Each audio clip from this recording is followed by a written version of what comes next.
Président, bonjour à tous. Ça me fait plaisir d'être ici comme toujours. Hello, everyone. It's a pleasure to have been here today once more. Today, we will provide you with an update about the construction of stage 2. So you will see that this is not all new information. You've been already informed about some of the points. So the new things are what happened within the last 3 weeks. We proceeded with training of our train operators. Today, we'll provide you information on the status of the construction for all 3 O-train extensions. Over the course of the past few meetings, we have provided you with information on the progress of the O-train extension project, as well as plans for launching lines 2 and 4. Significant progress is being made on the O-train extension project. Through the year, we have reached many key milestones. In the east, track construction is very advanced and overhead catenary system installation is underway. Once complete, residents in the east will see vehicle testing along their new alignment. Station construction is taking shape in the west. The cut and cover tunnels continue to progress with excavation nearing completion, roof and wall pours advancing and backfilling beginning in some areas. In the south, testing and commissioning is going well and finishing works, including regulatory approvals and training has begun. There are many important steps in the achievement of our stage 2 objectives. Today, I would especially like to highlight the importance of training and how critical it is to our success.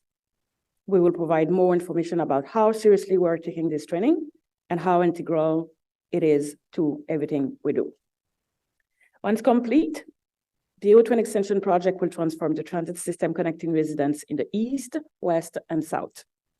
We are committed to delivering a safe, efficient, and reliable rail system that meets the needs of our city. Vous connaissez très bien Michael Morgan. Il est le directeur de rail. You know, Michael Morgan is the director of the construction. He will give you an overview of where we are at, and we will be able to answer your questions in a few minutes.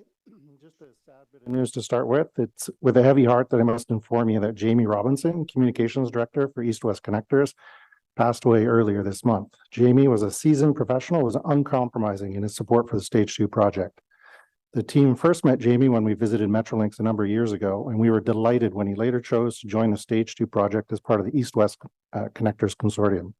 Many staff and many city councillors would have worked very closely with Jamie over the past few years. Jamie had been battling an illness and sadly succumbed to it earlier this month. He'll be remembered for his professionalism as well as his upbeat, ever positive attitude.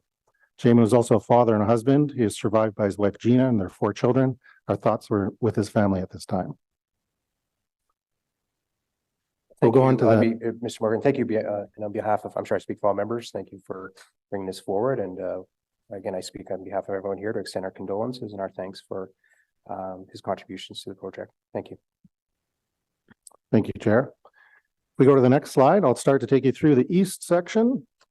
We're going to run quickly through the stations. So next slide.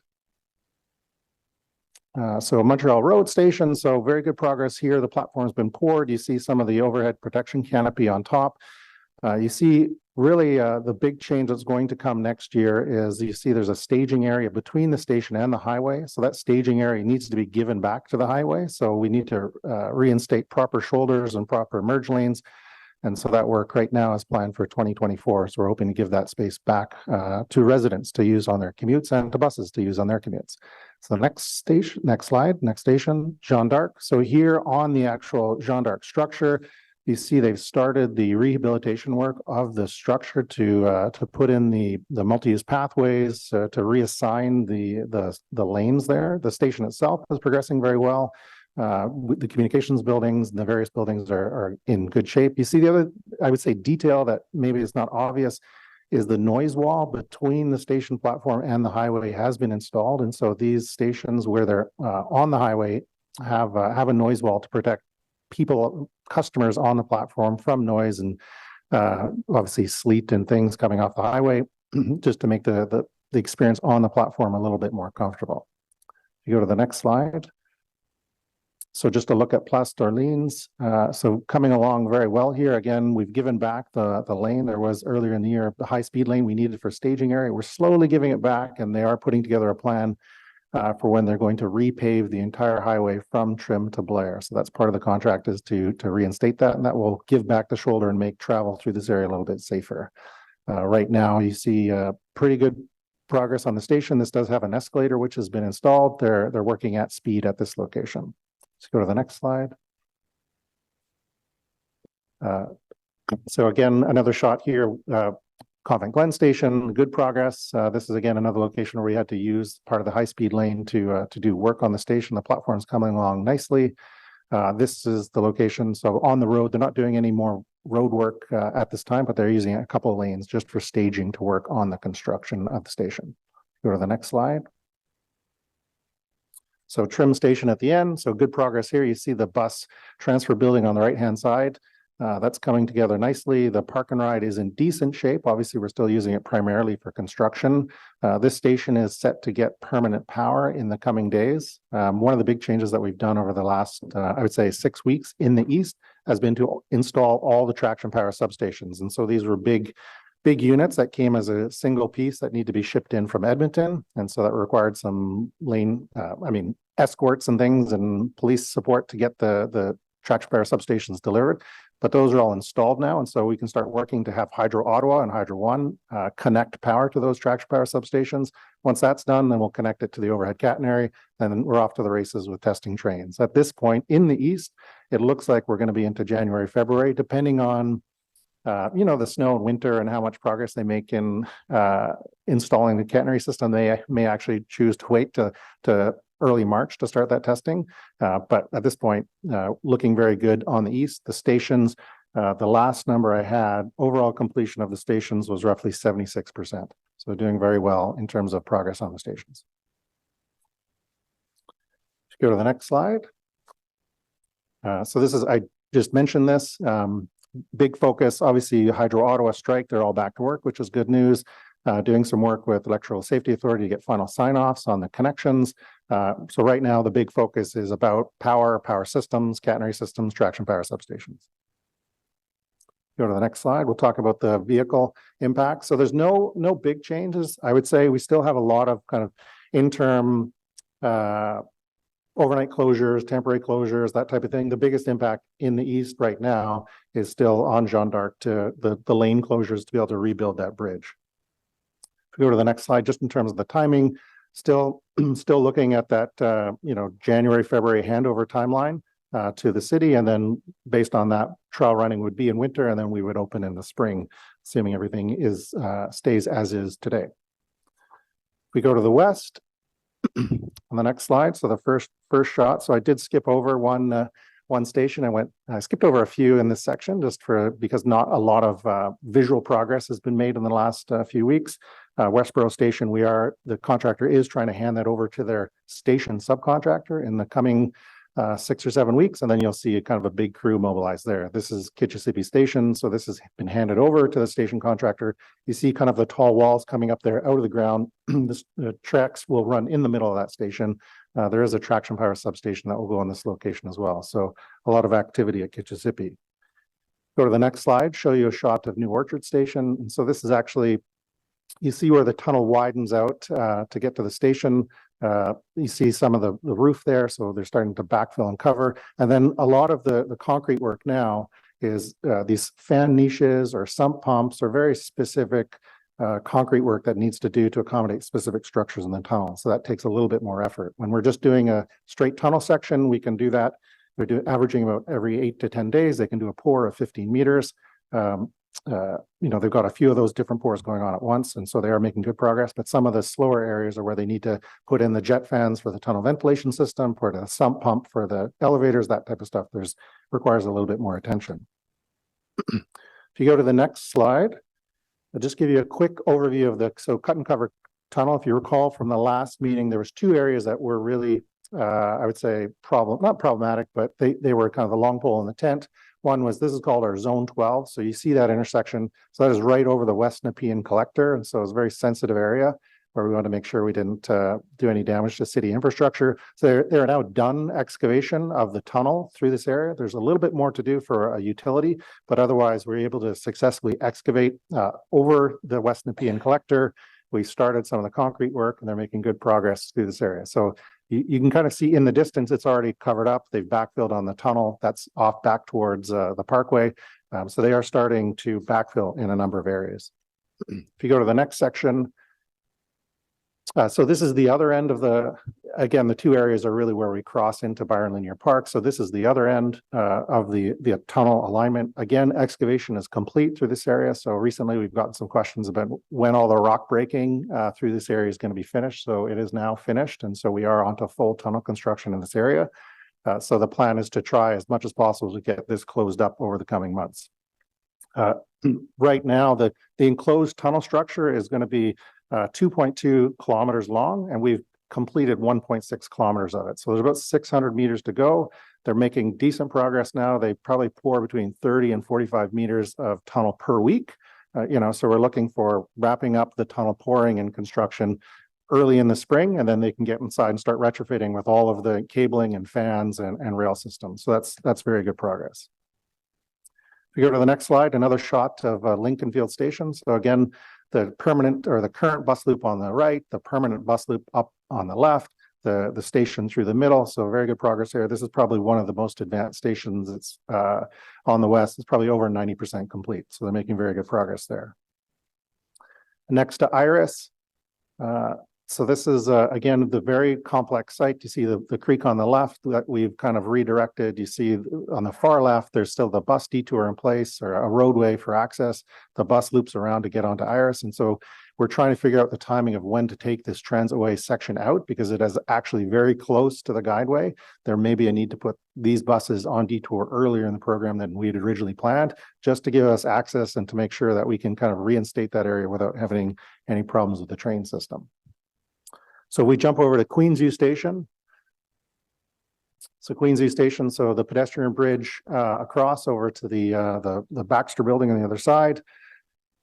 This is obviously again in the end state. This is a free flow pedestrian bridge, and so people can just use it to get across the highway if they need to. They don't actually need to use it to get to the transit system. But you see in the distance, the upper left, the Pinegrass bus garage, and then the tunnel through Connaught kind of sneaks around that and comes through Queensview Station. So a lot of activity in this area. Queensview is coming along well. If you go to the next slide, give you a shot of, so this received a lot of questions about this recently. So this is, again, another complicated location. So this is going west from our last photo from Queensview. We're going towards the Pinecrest interchange. And what happens here is that the train actually goes down into a partial tunnel to get under a series of ramps. There's a very large sanitary line in this area that we had to build, and it's very deep in this area. So this is a very complicated area and a lot of questions about it. The last concrete pour was completed this week that was required to start the work to reinstate a single westbound off-ramp. So there's lots of questions about that off-ramp, and so we're trying to get that reinstated this year, at least a single lane that would then open up to give kind of residents in this area access back to get to back to their area and their homes.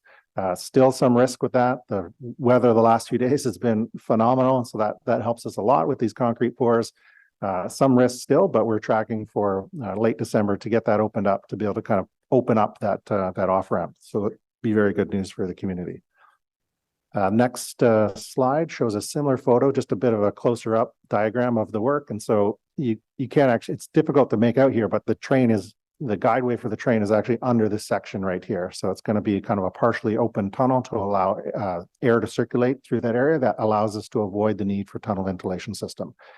So a lot of activity in this area. If you go to the next one, just the other side, so Pinecrest Station. So Pinecrest Station is coming on nicely. So we have these two stations that are fairly close to each other. The left-hand side is where you see kind of it's a construction staging area right now. There'll be a very, call it a bus drop-off area, a very small bus loop at that location where buses will be able to come in, turn around, drop people off to get to the LRT. So this will be kind of a primary point for buses to get to the LRT in this neighborhood. If you go to the next station, Bayshore. So again, good progress here. This, again, we closed the transitway down a couple of years ago to start construction through this area. The crux of this project is an underground tunnel that's required for emergency egress to meet building code. If you go to the next one, you'll see Moody Station. So Moody Station, so the big change from last week, you start to see some of this architectural steel going up on the platform. Again, this is a spot where this will be a very unique one where as long as we can time the trains correctly, when the bus drops you off, you'll be able to go straight from the bus directly across to the train. So there's no elevation change there to get off of the bus to go to the train. So you'll be able to walk straight through. So this is a very interesting location for that. The next slide, just in terms of talking about progress. So again, the focus is to finish the tunnel on the west to make sure we get that as advanced as possible. We want to be able to get in there, start doing rail work. And then OCS pole installation will start at the yard and kind of the far western section near Moody and the LMSF. In terms of the road impacts, very quickly. So again, a lot of kind of on and off road impacts. The current long-term closure is at Pinecrest, and obviously we're trying to get that one ramp opened up this year. Go to the next one. Again, a few different changes here. Not a lot of huge impacts through this area, but you're going to see, we're going to continue working on the roads. We're going to continue doing lane closures, nighttime closures in order to facilitate construction. And then the next one, if we're on the same page, one more, we'll go to the, just in terms of the schedule, still targeting kind of that end of 2026. There has been some movement recently with the schedule. The Ambleside detour allowed us to put some resilience back into the schedule. So this is still holding, but obviously we're trying to see if there's opportunities to bring that back. So that's the west.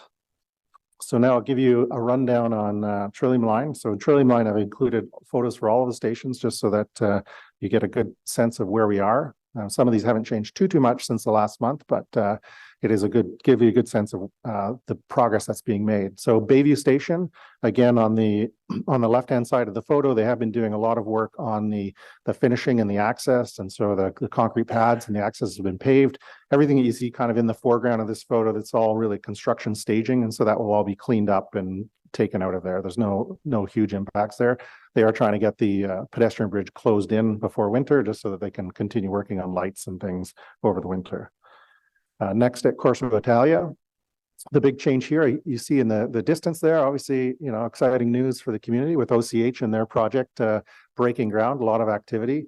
You see them tightening up here with the landscaping around the station. The left-hand side of the station has an emergency pathway to get to the emergency exit, but still not I would say a lot of change other than the landscaping at this location.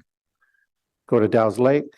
I saw a photo from yesterday. The trees are being planted, which is very exciting. The multi-use pathway should be, you see there in this photo, it's paved and it's kind of reinstated. And so it should be opening up again in the coming weeks to give residents back access to that mutt, because I know it's very popular. And the station's in good shape. They're still trying to catch up a little bit from the Hydro Ottawa outage, but it does have permanent power at this location. So they're in good shape there. Carling Station. So a lot of focus on the landscaping and the adjacent reinstating the adjacent parking lot where we used to have a construction staging area. So that's cleaning this up nicely. We should hopefully see some trees in before the year is out. Need to get the public art reinstated at this location. It's been a long time, but there was that big circular red structure, which is very nice. I forget the name of it now. So yeah, locomotion. So need to get that back and then put that into service. Next one, so Rita River pedestrian bridge. There are obviously lots of questions about this as well. So you see on the southern side, the paving of multi-use pathways is largely complete. So we can probably get there's some community groups that wanted to get in there and take some measurements about the snow clearing equipment or snow trail grooming equipment. There are plans to put a trail on that one side. And then obviously the northern side still need to get in the paving. Electrical is outstanding and handrails on the bridge are outstanding. And so we're supposed to get the handrails delivered next week and then installed and then pave electrical, and then we should be able to open it up. So I know I get lots of questions on a regular basis about this bridge, and we are tracking it very closely. Mooney's Bay Station in good shape. So just still doing some finishing works there. Need to wrap that up. If you go to the next one, Walkley Station, in decent shape. You see, there used to be a large construction staging location between the the roadway as well as the right of way. That's all been removed. They've been putting in the landscaping and reinstating that. So this station is in good shape. It's got fare gates. It's got all the systems just about connected. Greenboro Station's in the same. They've reinstated the construction staging area. It's in decent shape. They're out there testing every day. If you go to South Keys, this was again one of the stations that was a little bit further behind because of the Hydro Ottawa outage strike, and so now they have permanent power here, and they're trying to finish that one off quickly. The public art is installed at this location, and early feedback is that it's going to be a very interesting piece for residents using the station. Further down at Leitrim Station. So Leitrim, the station itself is in very good shape. We're trying to get the bus loop wrapped up before winter, as well as pieces of the park and ride.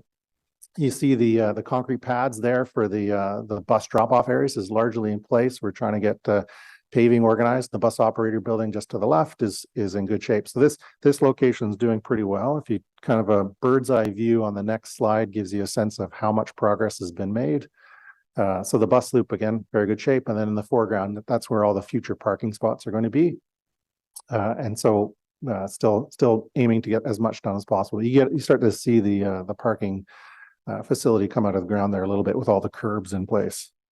Similar constraint at Bowesville, still trying to work on the next slide, still trying to work on paving and getting the park and ride done. So, but again, you see all the curbs there, the base granular is basically done. So the next big step is the paving activity. You see the intersection in the distance. And so that was a very awkward intersection. So that's been straightened out. So that's you see the kind of the traffic signals there, and there should be some lights and things. So a much better intersection for the community at that location. Next shot shows just a close up of that intersection. So what used to be a very awkward location has now been straightened out, which is good news. And then if you go to Limebank Station on the next one, again, so you kind of see the pattern here where they're getting all the curbing in, they're getting all the concrete work done for the bus drop-offs, and it's really getting that paving done before end of the year. Upland Station is the next one. So again, a big staging area kind of in the foreground. So that's starting to be reinstated. The station's pretty much wrapped up now. Obviously, we're still, for all of these stations, we're still waiting on occupancy, sign off by fire services to be able to get the public into those buildings. And then the last one, Airport Station. So no real change here. We are planning a full-scale exercise involving City of Ottawa's emergency responders, the Airport Authority, and others next week at this roundabout this location. So that will be a kind of one of the final good test of the training activity for those staff. In terms of mobility, on the next slide. So still the MUP's trying to get that one MUP opened up shortly here, but otherwise Hunt Club, we're still taking up a lane. We have asked them to give us a timeline for demobilizing and fixing the road in that area. We'll come back and repave Hunt Club as a city next year. That section has been pretty damaged. And then the next slide, just the three main intersections in and around the south. We are working as hard as possible to get all these done and make sure that they're in place before we open the system. And then so in terms of the schedule, this is what we kind of spoke about last time. Still some uncertainty around building occupancy schedule, the training schedule, the final testing commissioning, but this is kind of roughly what we're targeting for next year. So obviously some risk there, but we're trying to manage that. So just in terms of the Trillium line, I guess the other kind of big stream that's happening is the regulatory approvals and the direct relationship with Transport Canada.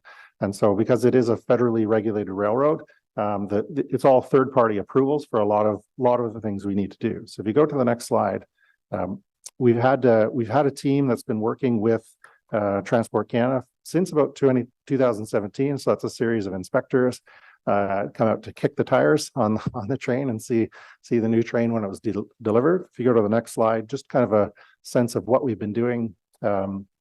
We basically have had dedicated project managers looking at this since 2017 because there are a couple of federal agencies that are involved in the project, the Canadian Transportation Agency which gives us approval to start construction. We also require a certificate of fitness from them to operate the line. And then Transport Canada, which is looking after rail safety and the approval of all the regulatory documents. And so I'll take you through a little bit of those submissions now. So if we go to the Canadian Transportation Agency, these are kind of the four main buckets that we've worked through with them. So there's an environmental effects evaluation. There's an approval to construct a railway line, which comes with a series of public notifications. You have to notify every single resident who lives adjacent to the line in order to get this approval. So there's a series of things that we did. We did most of those in 2017, 2018. Because this railway has been around since the 50s, 60s, you wouldn't believe it, but there are a series of board orders going back to the 60s that we had to get rescinded. So there's a bit of a cleanup effort there. And then finally, a certificate of fitness that essentially authorizes us to be in service and ensures that we have the appropriate insurance in place to manage and operate the line. If we talk about, so go to the next slide. So submissions to Transport Canada, certificate of fitness, notice of change of operations, that leads to a railway operating certificate. That's the 10,000 foot level in terms of what we need to do. So we need a CTA sign off, we need a Transport Canada sign off. If you go to the next slide, you'll see this is the series of documents that we need to be approved by Transport Canada. So these all required individual submissions, notice of railway works, an updated bridge safety management plan, an updated culvert safety management plan, an updated employee qualification standards regulations. So, I mean, I won't read the whole list. You have the list there, but a couple of highlights. One is the homologation package for the Stadler Flirt. And so that means that, there's a process where we validate that the Stadler is built to North American standards, APTA standards, or an equivalent. And so there's a whole process. There's a series of tests that Transport Canada wants to see to make sure that it's safe. There's a series of CTA technical requirements that we need to be compliant with as well. So there's a whole package. So we did that in 2015 for the Alstom Linz, and now we're doing it in 2023 for the Stadler Flirts. So that's probably, of that package, that's the list, that's probably one of the bigger ones. The other big change is, the updated operating rules. And so Confederation Line has its own set of operating rules. Historically, on the Trillium Line, we used the Canadian Railway operating rules. Now we've kind of working with Transport Canada, we've shifted away from that. We've set up a custom set of rules for the Trillium Line, which are based pretty closely on the freight rules, but are custom to a transit operation. We need to acknowledge and recognize that we're running it differently, managing it differently. And so we've set up a set of different rules. So there's a whole bunch of things going on there with regulatory effects. Just in terms of training, quickly, so we'll go to the next one. La ligne 2 et la ligne 4 au train sont règlement. Line 3 and line 4.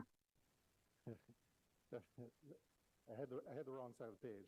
Formation du personnel qui ferait fonctionner le réseau constitue une étape critique pour mener bien le projet. We need a training. We will have a training that is integrated. It will be given with OC Transpo. It will be done throughout the construction. We have a very detailed curriculum. It's working with OC Transpo. We have light train operators and controllers trained. They have to be ready when we will start operating. That we're doing now as part of line 2 and 4 is we're controlling the network. Previously, we used to outsource that function. We outsourced it to a third party that was managing the network out of Dorval.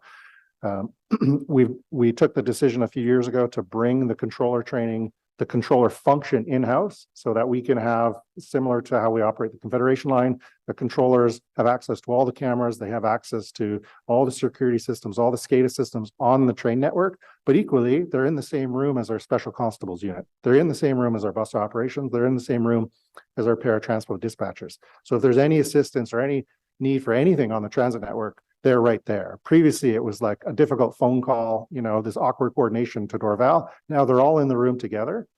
So there's a huge upside from a safety, from a service point of view, having them in the room. But equally, there's now a new kind of training obligation. We need to make sure you've got controllers who understand how to dispatch the trains on a federally regulated network, as well as manage all of the control systems. And so that's a big change from the past. Equally, we used to only have 4 trains in service. And so now we're going to have 9 trains in service. So again, a big change, big emphasis on making sure that we're training people correctly, that we're giving them all the tools they need to run the system safely. again, we have a fantastic set of trains. We have a fantastic set of new systems that are coming with it in terms of like the new train control system to make sure we have all the safety controls in place. But it does create a huge new pressure on the training group as a whole. So just go to the next slide, give you a sense of the training time for each of those groups.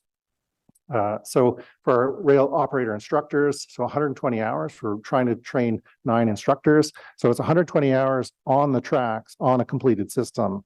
With, so in addition to that, they will have spent time in the classroom doing rules training, theoretical training on the train. They will have been spent time on the train simulator. So once that is complete, then they get on the track 120 hours. And so there's 9 of them. The same with the diesel rail operators, series of training programs in classroom on the rules, on how the system operates before they get onto the train. And then it's a progressive training, train in the yard, so train on a train that's not moving, train on one that's moving in the yard at slow speed, higher speed on the main line, and then in the final configuration of the system. Now, unfortunately, we're still not in the final configuration of the system. We've gotten to the point where we've been able to run 8 trains on the network at once. We need to get to that 9th train. Once we're at that 9th train, then you can really say that the system is finished and they can start accumulating all the hours they need. So 120 hours, 54 operators. And so you can do the math. We can train a number at a time, but it will take some time to do that. At this point, we have just over 1,300 hours completed. We need just over 6,000 hours to get the entire pool complete. So we're around the 20% mark. Once we finish the testing and we can allocate more track time and more vehicles to the instructors and the operators, then they can really start accumulating hours very quickly. 120 hours, it's basically 3 weeks of training on the tracks, regular shifts. And so, if we're able to run full shifts, entire days, then you start to accumulate those hours very quickly. Same with the controllers. They need a lot of hours. You see it's double there. 120 for an operator, 240 for a controller. That's because we want the controller is the one who, when there's a train fault, when it stops, they're the one in the room talking to bus operations, talking to special constables, calling emergency responders if there needs to be something done. And so, twice the amount of training for that group because they absolutely need to be qualified and understand how to manage the system and how to get the help if they need it. And then if you go to the next slide, not to leave anybody off the list, there is a program for emergency responders, and they're always very excited to understand the different tools and techniques we have for recovering trains. And there's different things about the train, different ways to access it if it were involved in an incident, different ways to lift the train, different security measures on the train in terms of how the doors function, how the roof hatches work. So a lot of things for emergency responders to learn there. And so we've been doing a series of hands-on exercises with them, culminating in this full-scale exercise next week. So that's the update on training, and we're happy to take any questions on that. In terms of, maybe before to move forward to the next item, to the questions first. Sorry, je veux revenir encore sur l'entraînement. Pourquoi? I would like to come back to the training. It's very, very important. First of all, I think Michael really explained the situation with Trillium Line. We are under the purview of Transport Canada. We have to have the 9 trains in circulation, and they have to be functioning in real conditions in order to train our own employees. So this is an extra requirement. And because we haven't finished testing the system, it's very difficult to train them. It's a question of safety for our employees. And it's a kind of a version, is it the egg or the chicken? We don't know. Because if it's not safe, we cannot train them. But if we cannot train them, we cannot go to the next step. So you have to understand this cycle. Our staff are working. They are very strict about security, and I do agree with them. So we have to present you this information today. It's an opportunity. But once more, it's a very delicate situation in terms of training, but you have to understand this is for the safety of our employees, the safety of our end user at one point, and we want to make sure that when the service will be launched, our controllers and operators will be used into the system. It's very different from the Confederation line. It's not in a straight line. With the Trillium line, we have to share a tract. There's going to be a lot of switches.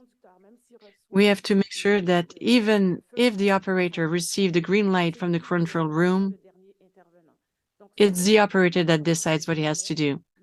So this person becomes more and more important. Even though all the good work done by the controllers and the people in the control room, it's the operator that will make sure that the switch is okay, that there's not a train coming in sight, coming in front. So you have to understand how complex the situation is.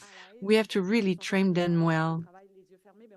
And of course, we want them to keep their eyes open when they work, but we want them to be very at ease. Once more, it's very complex. We're insisting on training. We had a meeting not too long ago, but today we wanted to highlight the fact training, for me, is the core of everything we're doing. Of course, this control room is there, but the operator is the brain of the operation. He's the person responsible for everything. And then just to wrap up, so just an update on the comms team did an excellent job of rolling out a new website. So I encourage you to go visit that.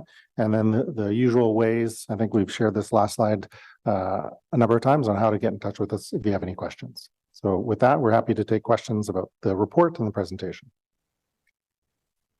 Excellent. Merci. And merci, René. Thank you, Michael. I understand, Eric, that we do have a delegation. Adam Elliott, are you online? Chair, if the speaker could please accept the prompt to be promoted to panelist, he'll be joining shortly.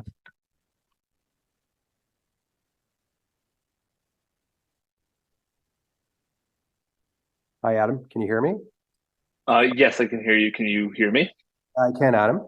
Before I turn it over to you, it's the chair speaking. So I just have in the notes here that you want to talk about transit-oriented density.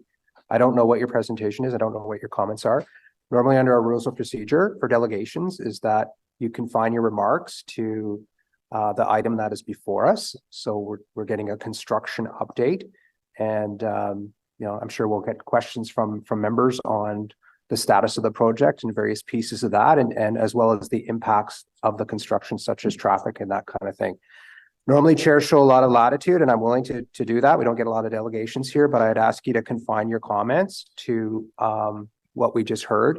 And if you want to talk about something else, the clerk's office can, talk to you after about where it's best directed. Okay? Adam?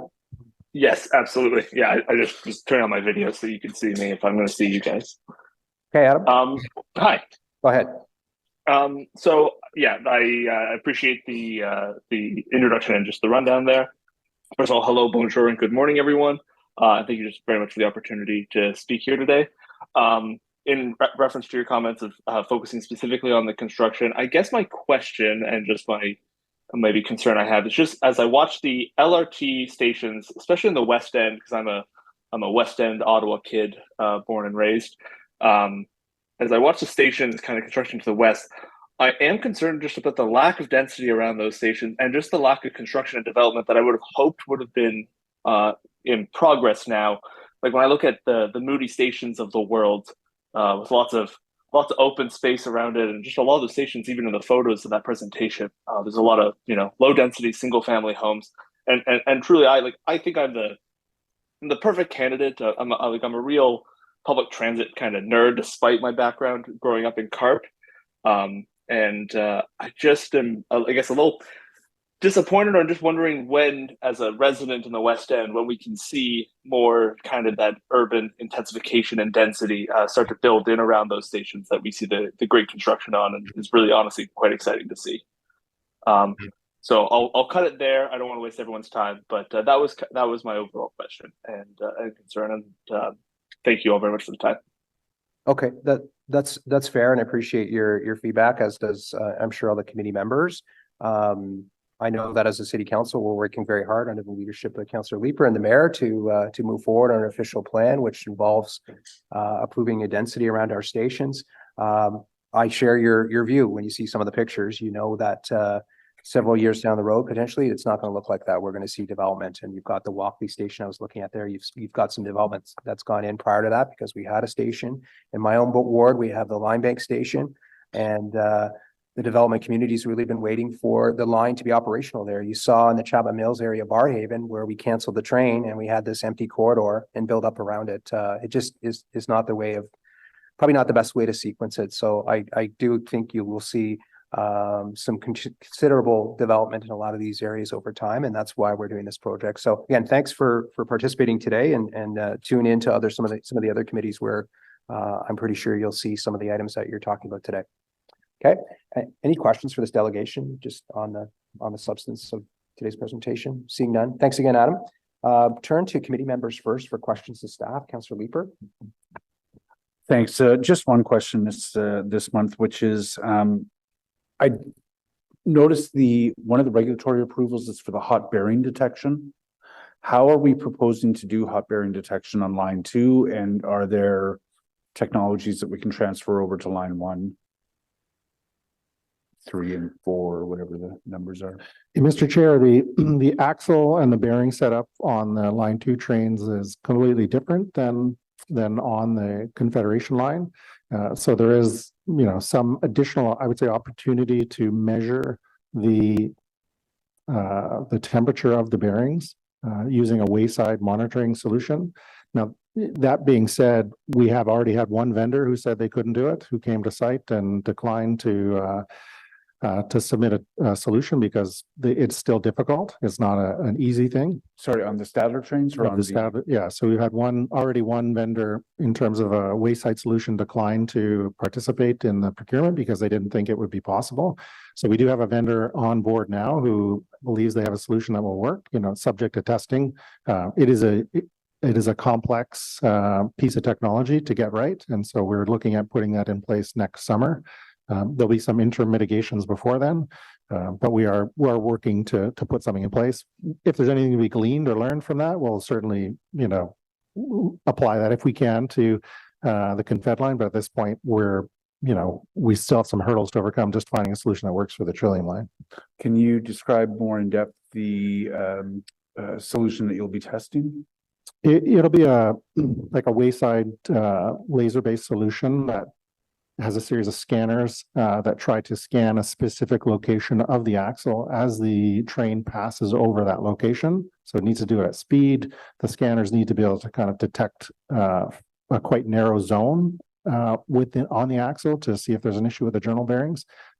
And so then the vehicles will be equipped with the RFID tag. So as it passes over that location, if you get an alarm, you'll know which vehicle caused the alarm, and that information will be fed back to the control center. So there should be early detection of overheated journal bearing. So the detection, the ascertaining how hot the bearings are is going to be done not remotely from the wayside using something like a laser as opposed to the old hot box technologies. I mean, that's the one and the same. Hot box is a very kind of loose language for describing that function, but essentially we're using a wayside device to try to detect heat or noise on the vehicle. So but it's essentially the same function, but it's going to be a very specific solution for this vehicle. This axle configuration may not be possible to apply it to any other situation. Okay, is this a timeline risk? Pardon, madame. Sorry for that. I just want to maybe to share with you that we have worked with RTG on the Confederation line to have a detector. And we have received a letter from them saying that this technology is not possible to be applied on the Confederation line. So that's why we are working now on the smart bugs. And next month we should work with RNRC to see if it's feasible, if we can have this signature that we're looking for. So that will replace the technology of heat detector if that works. For line one, that's the signature associated with a vibration that would be indicative of Correct, an yes. issue. So if we have a loss on the bearing, that should bring a kind of vibration, and the smart bug should be able to detect it. But However, because our threshold is so low, which is perfect, because we don't want to take any risk, we never reached that threshold. So now we're working in our closed area with NRC to be able to have this threshold so we can apply those smart bugs on the configuration line. But for the Trillium line, we're looking at wayside detection. And we haven't chosen, or we've chosen a vendor, but we're only going to test with them. We haven't actually determined that the product works and that we're going to purchase it. Is that a risk for our timelines? In terms of timelines, I think we're okay. We're working with Transport Canada on some mitigations. There's other things that you could do potentially, like heat strips and inspections on an interim basis while we commission and put the wayside detector into place. We've never had a wayside detector on the Trillium line. We ran the system for 20 years, and so we're kind of forging new territory here. So far, Transport Canada has been okay that we would be able to enter service without having the solution in place, so long as we have other mitigations that we consider to be appropriate. Okay, and so that's they would allow us to move into revenue service, Take passengers, yeah. The mitigations with which we could run in the meantime, if the solution is not ready for prime time by the time we enter revenue service, would they affect train performance, the passenger experience? No. Okay. In terms of timelines? Mr. Chair, no. No slow orders or anything like that? No. Okay. Okay. Thank you very much. Thank you. Just continue with the members. Councillor Craig. Thank you very much for that. Through you, Mr. Chair, Mr. Morgan, you listed so many different regulations, you know, what Transport Canada has to say, and you talked about some of the energy requirements for the LRT, a lot of different things that have to be regulated in place, rules to follow. So when the delegation asked about transit-oriented development and how much, you know, it doesn't look like there's a lot of real housing apartment buildings around our stations, that, you know, maybe that will come.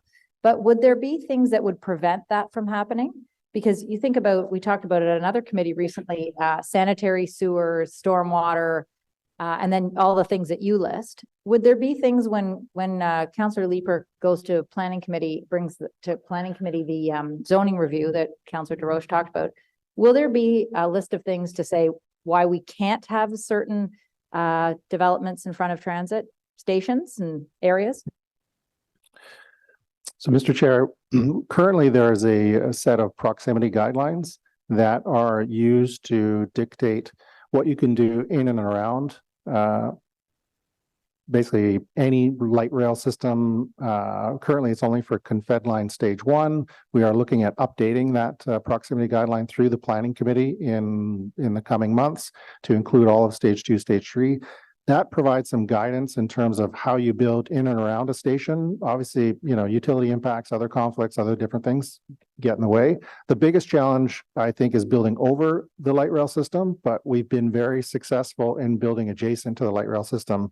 You know, the example given, Walkley Station is a very good example.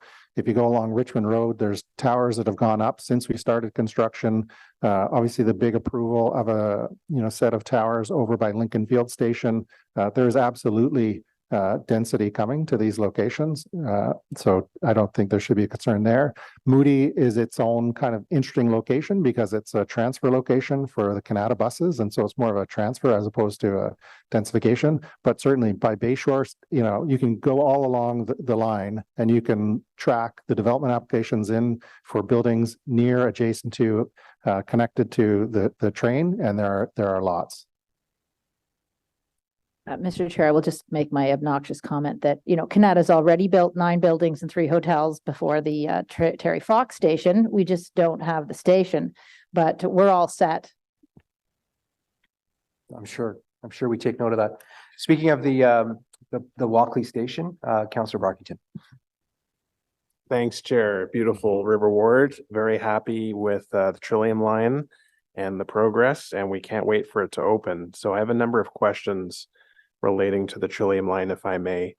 Mr. Morgan made reference to the fact that abutting Place d'Orleans station, the road is going to be repaved because I guess it's been chewed up from all the construction, and that's understandable. And he'll know that I've been raising the quality of Hunt Club Road with him under the Trillium Line Bridge and the Airport Parkway Bridge, which, because of bridge work that's been happening, the road surface is in very poor condition. Can Mr. Morgan confirm whether patchwork in this immediate area has been complete as of now? Mr. Chair, we've been working with the contractor to ensure that they do patchwork as much as possible before the winter, and trying to actually get them to demobilize from the area because they are still taking up some space on Hunt Club Road. So we're working with them to confirm that they will make sure when they leave the area that it's in decent shape. There is a program to come back next year, a city program to continue the paving and resurface that area. So we still pushing the contractor on work in that area. There continues, I think, still to be the odd complaint that comes in about the quality of the road under that bridge. Yeah, it's certainly more than the odd complaint, but would the city intervene and do the work if the contractor doesn't do it this calendar year? If there's, Mr. Chair, if there's patching or if there's other safety concerns, we could absolutely intervene and do that work. Okay, thank you. Clifford Allen Park is a park that abuts the Walkley Maintenance Yard that's been built. It's at the end of Albion Road in River Ward, where Albion on the north side of the maintenance shed. This park exists. It's been used for staging, storage. A parking lot was built in green space. Community is obviously very looking forward to getting their park back. When does that work? When will that work be complete, where we decommission the park and the public gets to use it again? I think the staging space next to Walkley Yard is likely to be reinstated next year in the summer season once they fully demobilize from the site. Okay, and that includes removing everything that was put in there, the crushed gravel. I don't know if there's asphalt in there, but everything that was put in there for staging comes out. Mr. Chair, there's a series of Jersey barriers. There's, as you say, it's been used as a parking lot, so crushed gravel. There's some equipment that's staged there. There's temporary fencing. All of that thing, all of those elements should be removed and should be reinstated to its condition, the condition that it was in prior to them using that facility. Excellent. Okay, very good. The Rideau River Bridge, thank you for providing that in your presentation. The only thing I did not hear was the date of opening that we're working with. To say that Councillor Menard and I are keen to see this open is an understatement. What date do you foresee this opening? Mr. Chair, we are due to receive the handrails for the bridge in the coming week, and then it should be installed a week or so after that. We still have some paving on the north side to do and some electrical work to get the lighting connected. We're still forecasting the coming weeks, but we can't be more precise than that. Okay. Once the Trillium line opens, are there going to be opportunities for station grand reopenings with the community where we invite the local community to come, Mooney's Bay Station, Walkley Station, other stations along the line, to see their new station, to immerse themselves with the LRT line? What are the plans to reach out to the local councillors along the Trillium line for these types of events? Mr. Chair, the part of the stage 2 communications launch includes events that are being held regionally for councillors. So we'll have more information as those dates get closer, but there will be individual mail outs for individual communities as well as site visits. So you said there are regional events? Is that what I heard? Sorry, I just meant area in specific events in that are in wards that are impacted by the opening of stage 2. So if local councillors would like to ensure that there's some sort of event at their local station, should they be reaching out to the stage 2 team now just to say, hey, I think it would be great to have an event at station X. How can we work together to make this happen? Absolutely. Okay, fair enough. The Walkley MUP, the MUP that connects Walkley Road to the station and then heads south through the residential towers. Did I see something recently that this map has to be closed again, or is that not the case? Mr. Chair, I think there's probably some residual work related to drainage and connections in that area. So there's been some challenges. I think the recent large storm surfaced some potential issues that need remediation between this original kind of sites that were there, between the new construction, between the condo. So I think there's potentially a closure required, but I can follow up with you offline on that. Fair enough. I have a rare Friday night meeting with the community tonight, and I know this is going to come up. And just finally, the tentative date of opening the Trillium line has bounced around a little bit. Can you confirm that the spring of 2024 is still the target at this time? Yes, Mr. Chair, spring 2024, but I won't give any month. Fair enough. And we went from autumn to spring, which is basically half a year. We were projecting an opening of the autumn of 2023, pretty close to the autumn of 2023. We didn't make that announcement to the spring of 2024 until very, very recently, despite being aware of all of the outstanding tasks that remained up to that point. Is there simply that much work that remains, or is it preferable to open a line in the spring as opposed to in the winter? Mr. Chair, we're not ready to open it for sure. It's not because of the season. It's definitely now we are trying to commission the vehicles.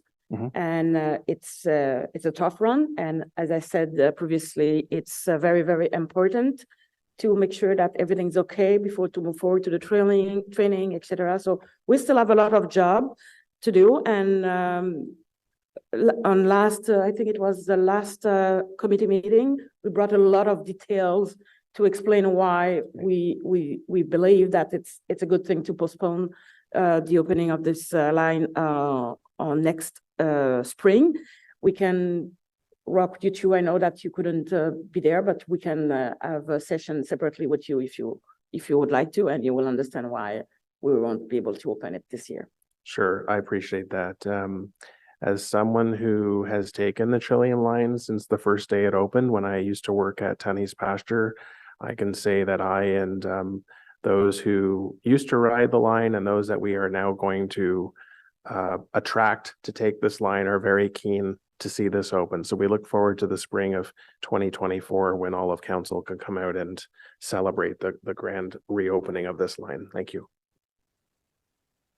Any other questions from members or councillors? Don't see any. I've got a couple questions. So obviously we're moving into the winter months. And that poses some, I guess, some conditions that affect the pace of construction. I'm wondering if you just sort of comment on that in terms of what the season does for construction. So, Mr. Chair, the impacts of winter, I think if you look at Confederation West, they're still doing a lot of concrete work. And so a day like today is a perfect day to be pouring concrete. You don't have to heat, you don't have to cool. Hot days in the summer are bad for pouring concrete, cold days in the winter are bad. And so they have been, I would say, the contractor did hit a certain stride and pace with the concrete pouring, getting that 30 to 45 meters per week of tunnel construction. We do expect that to see a slowdown of that slightly over the winter when they go to do the pour. Now they have to tarp it, they have to heat it, they have to do a bunch of additional things, and so that will slow down over the winter season. So that's probably going to be the biggest impact on the west, on the east, and on the north-south, because they're now into certainly on the east with the overhead catenary, that would be difficult to do in the winter. And so their production would be down there. On the north-south, a lot of the work that they're doing now on the stations is about commissioning communication systems, indoor kind of work, working in the communication rooms. And so they're in decent shape there. In terms of testing the trains and finalizing any running of the trains, they now need to clear the tracks and do that maintenance work. And so, which is good experience for them to gain. So agree. it's not, I wouldn't say there's a downside to that. Having them prove out their snow clearing capabilities over January, February will be very good for the system. But in terms of progress of the work, it's really down to running the trains. And so to the extent that they can keep the tracks clear, that there should be no impact on that particular aspect of the work. Okay.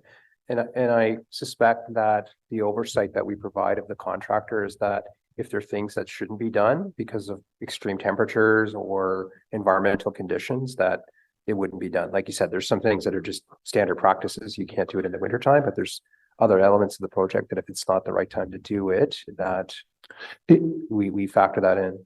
Yeah, Mr. Chair, there are, things like concrete can be done in winter. It's harder to do it in winter. There are things like pulling fiber optic cables that cannot be done in winter. So there are just certain activities that we will stop. Pulling cables is one of them because the cables will break if we try to pull them in cold temperatures. So to the extent that there's any remaining cable pulling and that type of work on the east, there will be a pause on that activity. They will not be able to continue that. And so that's certainly something our construction team would flag. Okay, thank you. Just moving on slide 52, you'd outlined all the kind of regulatory pieces of this. Many, if not most, are under federal jurisdiction. And maybe this isn't the time to discuss, but what would be the difference if this was a GO Train project and this project? Would it have the same number of boxes that we see on slide 52, or would it be less? Mr. Chair, I'd have to look into that to see for sure, because I know GO Train does run under some provincial jurisdiction, but oftentimes what they'll do for that type of service using heavy rail, running on heavy rail networks, they will mirror the federal regulations. And so I suspect that many of those same processes took place, but we're doing them all at once from scratch for a new system, which is very different than if you were to do incremental expansions of a network. It would be much easier to gain those approvals.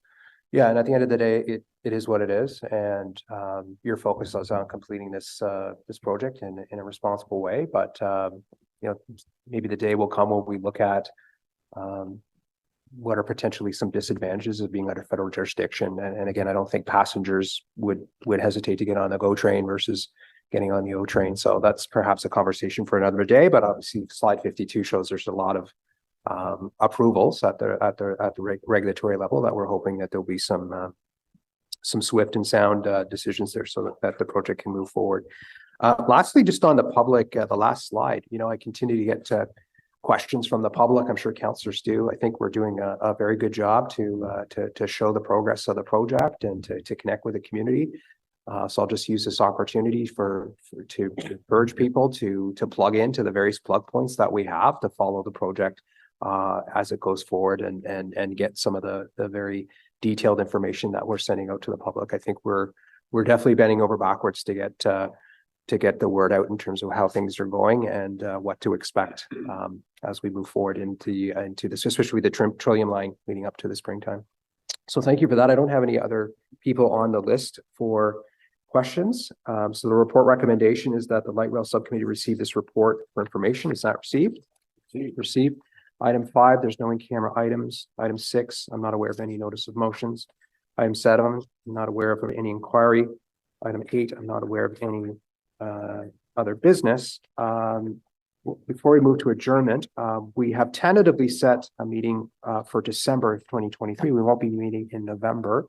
Obviously, that's a very charged month with the budget, with some other key projects like Lansdowne that are on the docket. So we won't be meeting in November, and I will discuss with members and Amilcar whether there's sufficient content for a meeting in December. But obviously, once we get into the testing, once we get into that really critical milestone, we will commit to having a meeting so that we can spend some time in that, because I know there's considerable interest there. So we'll say December 11 as a tentative, but we'll assess as things progress, and it might make sense to come back in January if the agenda is not of any great depth. So with that, we're adjourned. Thank you so much to everyone. Merci Michael, merci René et toute l'équipe. Merci Eric.